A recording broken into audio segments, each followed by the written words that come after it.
बेसन लाडू. बेसन लाडू म्हटलं की तासभर गॅस पुढं उभं राहून भाजावं लागणारं बेसन पीठ आठवतं.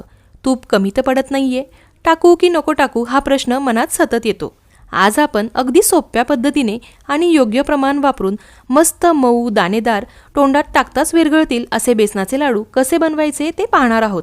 त्याचसोबत इथं मी शेअर करत आहे खूप साऱ्या टिप्स आणि ट्रिक्स. त्या फॉलो केल्या की तुमचेही लाडू अगदी परफेक्ट होतील. बेसन भाजताना हात दुखणारही नाही आणि कंटाळाही येणार नाही. चला तर मग आजच्या रेसिपीला सुरुवात करूयात.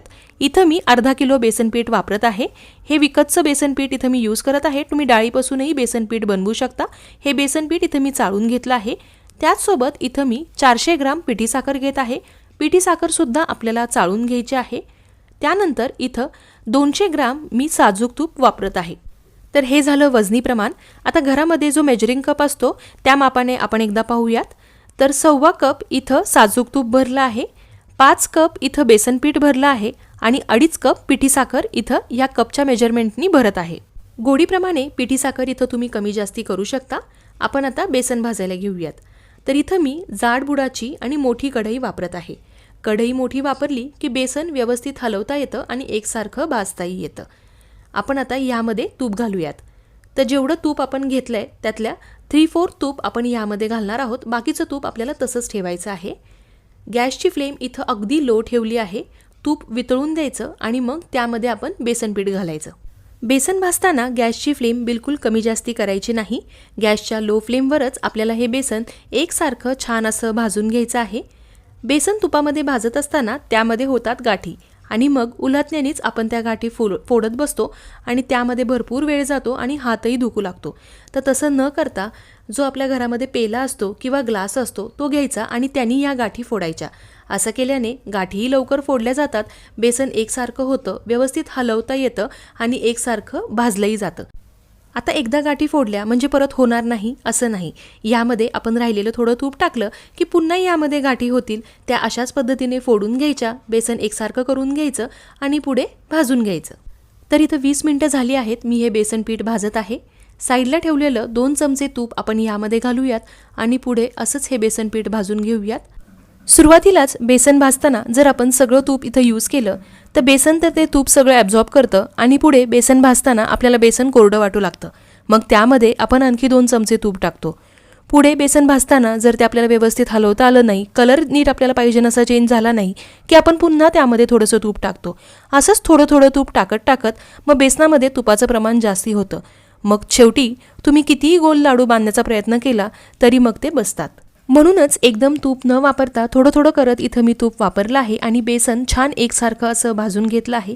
सुरुवातीला कोरडं वाटणारं बेसन पीठ जेव्हा भाजत येतं तेव्हा त्यातून तूप सुटू लागतं.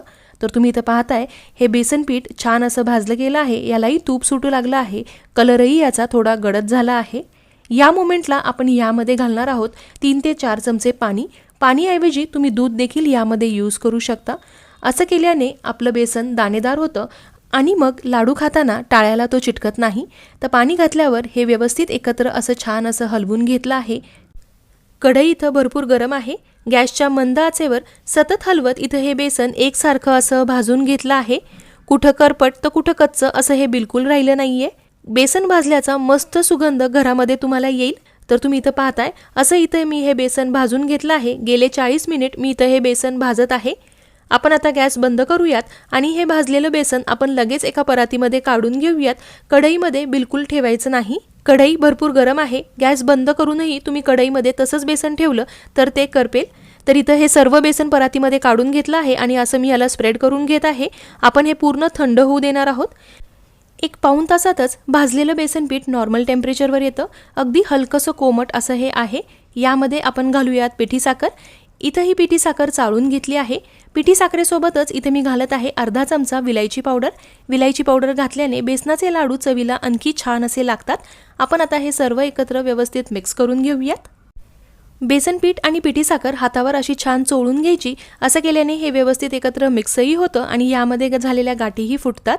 बेसन गरम असताना त्यामध्ये जर पिठी साखर घातली तर मग पिठी साखर वितळते आणि मग आपलं मिश्रण पातळसर बनतं.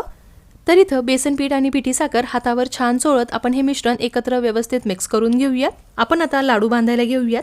तर बेसन पिठाचे लाडू अगदी पटकन वळले जातात, त्यामध्ये बिलकुल वेळ जात नाही. जेव्हा आपण हातामध्ये हा लाडू बांधतो तेव्हा आपल्या हाताच्या उष्णतेने पुन्हा तूप सुटू लागतं आणि हा लाडू पटकन वळला जातो. मस्त गोल गरगरीत असा होतो. बेसन पिठामध्ये तूप अगदी योग्य प्रमाणात पडलं आहे.